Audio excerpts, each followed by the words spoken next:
Hola, ¿qué tal? ¿Cómo estás? Espero que bien. Mi nombre es Martín y en este video te quiero explicar por qué la gente no logra sus metas y cómo eso tiene que ver con los mecanismos inconscientes y con la lógica de la creación de la realidad.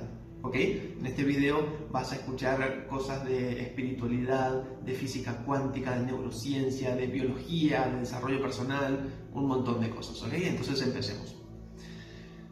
Si yo no puedo, por ejemplo, alcanzar una meta económica o lo que sea, encontrar una pareja, formar una familia o convertirme en una persona influyente que sirva de inspiración a los demás o dejar un legado a mis hijos, etc. O sea, si yo no puedo cumplir algún tipo de meta, evidentemente hay bloqueos en algún nivel de conciencia que provocan que yo o esa persona no pueda materializar esas ideas por mucha fuerza de voluntad que tenga.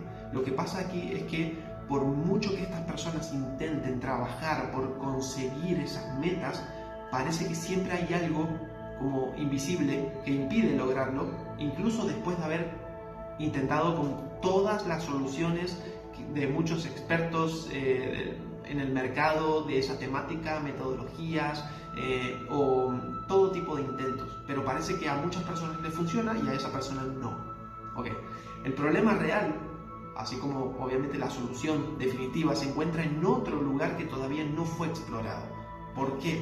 Porque el paradigma mundial respecto a cómo solucionar los problemas o los obstáculos en la vida es muy limitado. O sea, y justamente es ahí, en esa parte donde nadie busca, donde realmente podría estar la solución, siempre y cuando la persona tenga como una apertura mental diferente ante nuevas posibilidades. Entonces, esto significa que existen mecanismos inconscientes que impiden que la persona logre eso. Y esto sucede sin nuestro consentimiento, o sea, sin nuestra voluntad. Y aunque obviamente parezca ilógico que una persona quiera crear una vida llena de problemas y obstáculos, en realidad existen muchas razones lógicas para tener esos autoboicoteos, aunque no los queremos de forma consciente. ¿Okay? Entonces, esa lógica tiene que ver con la manera en que funciona el universo y cómo se crea la realidad desde el punto de vista biológico, que es cómo funciona la naturaleza humana. ¿Okay? Entonces, partimos de la base de que somos espíritu puesto en un cuerpo biológico. ¿Okay? Entonces, estamos hechos de una parte espiritual y una parte biológica. Entonces, en ese sentido, sabemos que somos como una especie de chispa divina o una expresión del espíritu, de Dios, la conciencia universal, como sea, da igual como quieras llamarle. Entonces, todo lo que está a nuestro alrededor, lo que existe y lo que no existe, es el gran espíritu. Todo es espiritualidad, que ocupa diferentes dimensiones de lo que podemos percibir y lo que no. ¿Ok? Y por otro lado, somos seres biológicos, o sea, somos animales, literalmente, o sea, salimos de los monos. Entonces tenemos necesidades fisiológicas de supervivencia, tenemos ego, queremos conseguir cosas, competimos, o sea, queremos ser mejores, hasta incluso queremos matar a alguien a veces, o sea, sentimos lujuria, sentimos placer, sentimos deseo, etc. Entonces, si yo me reconozco puramente como algo 100% biológico, animal, me voy a olvidar de mi lado espiritual, de mi parte conectada con la totalidad. Y si yo me reconozco puramente 100% algo espiritual, que solamente vivo en paz y amor, de que no hay que expresar las emociones porque todo es perfecto, todo es color de rosas, entonces seguramente voy a tener conflictos con mi parte biológica y mi vida normal, rutinaria. Por lo tanto, mis dos partes, la parte biológica y la parte espiritual, tienen que estar en armonía. ¿Ok? Ahora, siguiendo con la lógica, con esta lógica en que funciona el universo y la creación de la realidad, hay que entender cómo se lleva a cabo la experiencia humana. Y ahí es donde la parte biológica se conecta con la parte espiritual. Entonces, como decía hace un momento, toda la totalidad, valga la redundancia, es espiritual. Todo es Dios. Todo, o sea, un revólver, una pluma, una roca, un animal, o sea, y lo que no se puede percibir, pero que sí se puede sentir. Entonces, para llevar a cabo la experiencia humana, el gran espíritu, por así decirlo, necesita a la madre naturaleza para desplegar esa experiencia humana. Y la naturaleza, desde que fue el Big Bang hasta la evolución humana, tiene una serie de premisas para llevar a cabo la experiencia. Entonces, la madre naturaleza se encarga del 100% de la biología que el gran espíritu necesita para llevar a cabo la experiencia humana. Y para eso la madre naturaleza puso una ley biológica, una premisa muy clara que favorece que todo siempre siga evolucionando y creciendo, o sea, una planta, lo que sea. Entonces, esta premisa dice, todo lo que haya dado por resultado vida, hay que repetirlo. Y es considerado necesario para que ese cuerpo, esa planta, esa persona, etc., continúen. Y todo lo que haya dado por resultado muerte o casi muerte, hay que evitarlo. ¿Por qué? Porque obviamente representa un riesgo para la continuidad de la especie. Pero hay una salvedad. Si en el caso de los humanos una situación genera mucho dolor o muerte, o que esa situación provoque abandonos, separaciones, humillaciones, juicios, o que un miembro de la familia quede excluido, entonces a eso también hay que evitarlo y no repetirlo. Así es como funciona el inconsciente, ¿ok? Es muy fácil. Entonces, el inconsciente podríamos decir que se divide en 4 niveles. Primero que nada está el inconsciente individual, el cual está influenciado y depende del inconsciente familiar, donde a su vez el familiar depende y es condicionado por el inconsciente colectivo de toda la humanidad. Y el inconsciente colectivo podríamos decir que pertenece al inconsciente universal, por así decirlo. O sea, el espíritu, Dios, la totalidad, como quieras llamarlo. Entonces, la realidad solamente se crea desde el inconsciente y no desde lo que yo quisiera vivir de forma consciente o con voluntad propia. ¿Ok? Entonces somos como una especie de títeres, literal, del inconsciente, que pensamos que tenemos nuestras propias ideas o llevamos a cabo nuestra propia vida, pero en realidad nunca hemos tomado ni una sola decisión. ¿Ok? Nunca. Entonces, aquí es donde entra lo que Bert Hellinger llamó la ley del orden y la jerarquía, que esto establece que todo lo establecido en la vida, las personas, las familias, etc., todo se maneja por jerarquías y en un cierto orden donde yo soy más chico que mis padres, por lo tanto tengo menos jerarquía que ellos, donde a su vez mis padres son más chicos que mis abuelos o que sus padres porque ellos le proporcionaron la vida. ¿Ok? Facilito. Entonces, así yendo para arriba, tatarabuelos, bisabuelos, etc., nos damos cuenta de que todo siempre es condicionado y depende de algo más. Y lo que sea que pase, por ejemplo, en la vida de mis padres, va a influir directamente en mi vida.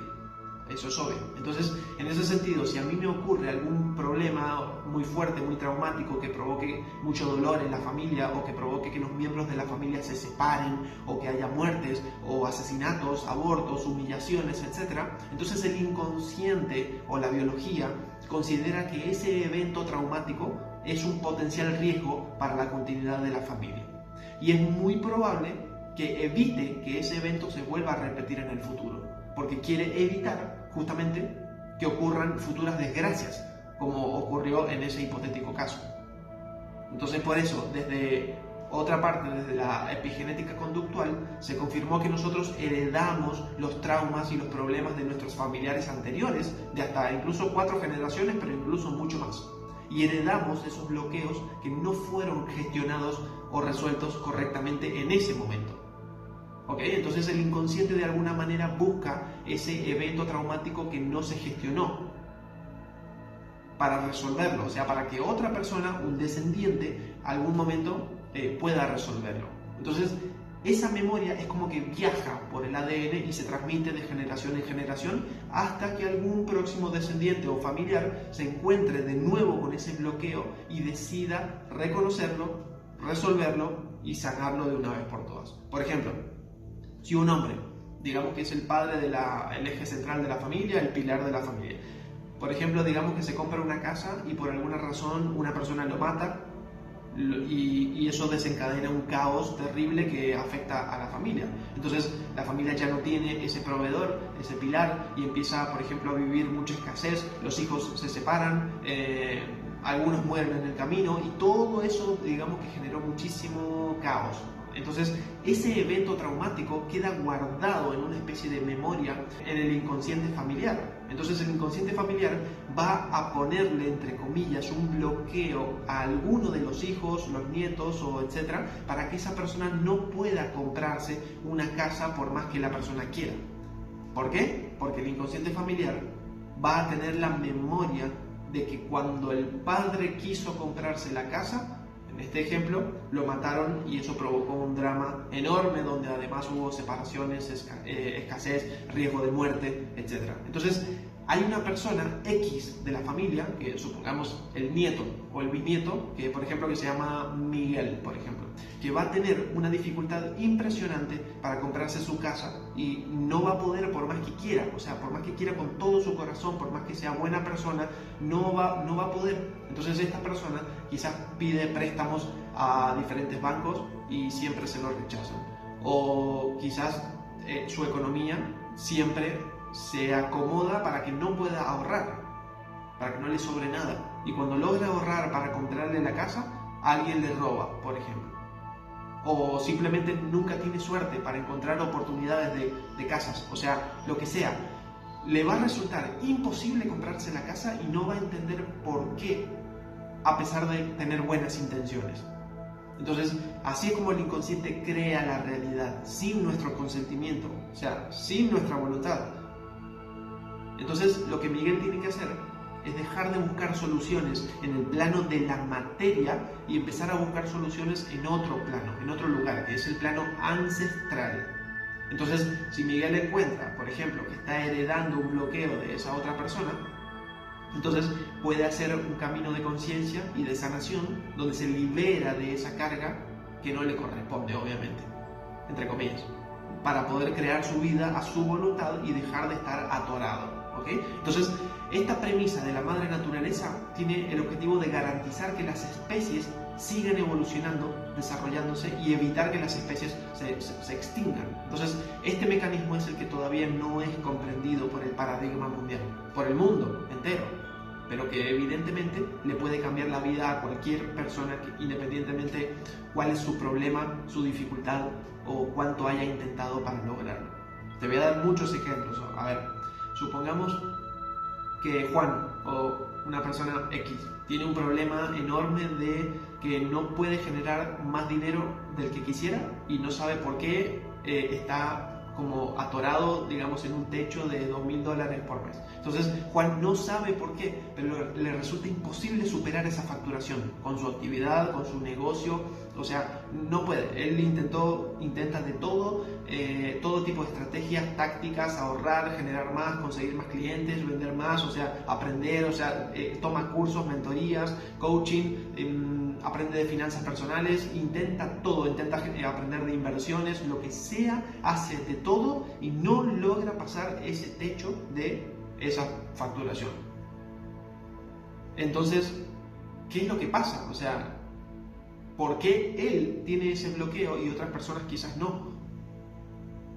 ¿Por qué? Entonces ahí es donde no hay respuestas. Entonces, por más que le meta todo el esfuerzo y el sacrificio, tiene que haber una salida. Entonces, lo que pasa aquí es que existe, obviamente, un mecanismo invisible que impide que Juan genere más dinero.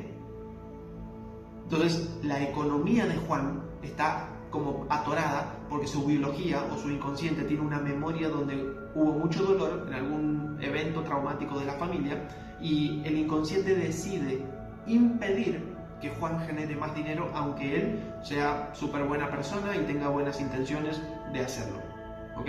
Otro ejemplo, por ejemplo, cuando yo estaba en la panza de mi mamá, si por ejemplo mi papá fue asaltado, le robaron todo el dinero y culpa de eso casi lo matan, por ejemplo, entonces mi mamá obviamente va a vivir una emoción súper fuerte con mucho miedo y yo ahora, como yo estuve en la panza de mi mamá, voy a tener miedo a tener dinero. ¿Por qué? Porque yo nací embebido de esa energía y la emocionalidad que vivió mi mamá y eso implica el riesgo de que si yo tengo dinero me pueden llegar a matar, como casi pasó con papá. ¿Me explico? Entonces la premisa de la biología es: si algo da por resultado vida, hay que repetirlo. Pero si algo da por resultado muerte o casi muerte, hay que evitarlo, ¿ok? Para garantizar la supervivencia del clan a largo plazo. Y en ese caso la biología interpreta dos cosas. Por un lado, yo estoy vivo a raíz de que mi papá, por ejemplo, se quedó sin dinero porque lo robaron. Entonces eso es un patrón que hay que repetir porque yo estoy vivo. Pero por el otro lado, como a mi papá casi lo matan y casi ocurre un drama enorme, entonces hay que evitar que yo tenga dinero para no correr el riesgo de vivir la misma experiencia que mi papá. Pueden pasar esas dos cosas. Entonces así es como se crea la realidad desde el útero de mamá, ¿ok? E incluso desde las experiencias de los familiares de hasta más de 4 generaciones atrás, que vivieron experiencias que no se resolvieron, no se gestionaron correctamente, ni tampoco quedaron sanadas por todo el dolor que provocaron, ¿ok? Un último ejemplo puede ser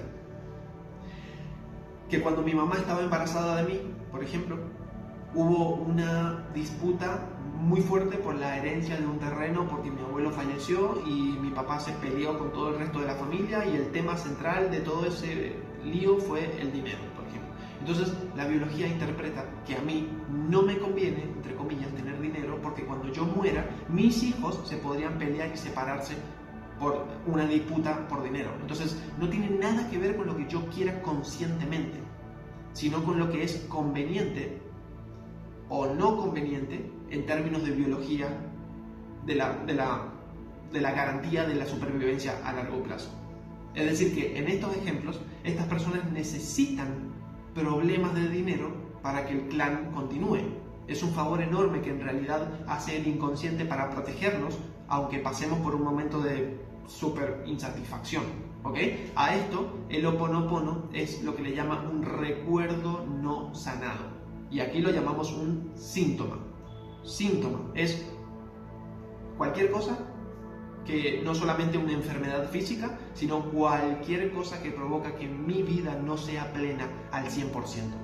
Es decir, si yo quisiera conseguir pareja y no puedo, por más que me abra aplicaciones de citas, por más que estudie técnicas de seducción o de habilidades sociales, o por más que salga todos los días a conocer mujeres, y aún así no puedo conseguir pareja, entonces esa parte biológica mía de alguna manera está insatisfecha. Entonces si el hecho de que no puedo conseguir pareja me molesta, entonces eso es considerado un síntoma, ¿ok? Entonces ahora te pregunto, ¿cuál es tu síntoma? Si quisieras puedes escribirlo acá en los comentarios para que yo en un futuro lo lea y vea cómo puedo ayudarte, ¿sí? Pero un síntoma es cualquier cosa que te moleste. Y esto pasa porque el inconsciente es mucho más sabio de lo que podemos llegar a imaginar y ya sabe todos los siguientes movimientos que nosotros vamos a hacer, ¿ok? Por lo tanto nos pone como trabas en el camino para impedir justamente que hagamos algo que según su forma de ver podría poner en riesgo nuestra familia o nuestra propia vida, sobre todo nuestra familia, ¿ok? Porque nuestra familia es más importante que nosotros. Siempre el inconsciente considera a todo un clan mucho más importante que un solo individuo, ¿ok? Entonces prioriza la supervivencia de toda la familia por encima de la supervivencia nuestra individual.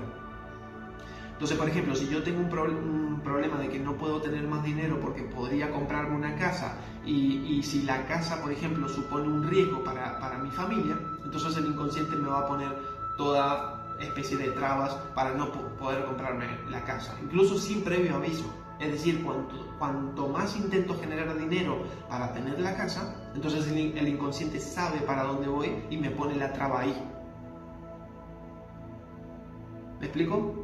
Entonces, todo esto se trata de dar, primero que nada, aperturar la mente a entender cómo funciona la biología y el inconsciente, y de esta manera absolutamente nada puede parecer casual o sin significado. O sea, todo siempre sigue una lógica con un sentido muy claro, porque todo lo que tengo ante mí, mi realidad inmediata, incluyendo el lugar donde vivo, las personas, las situaciones, los vecinos, familiares, problemas, etc. Todo, desde una piedra hasta lo que sea, yo lo creo de crear inconscientemente ahí para que me muestre algo. Y lo pongo ahí para descifrar en algún momento el acertijo que eso tiene para darme y para encontrarle el significado útil que me va a servir para reprogramar o para sanar esas historias dolorosas. ¿Ok?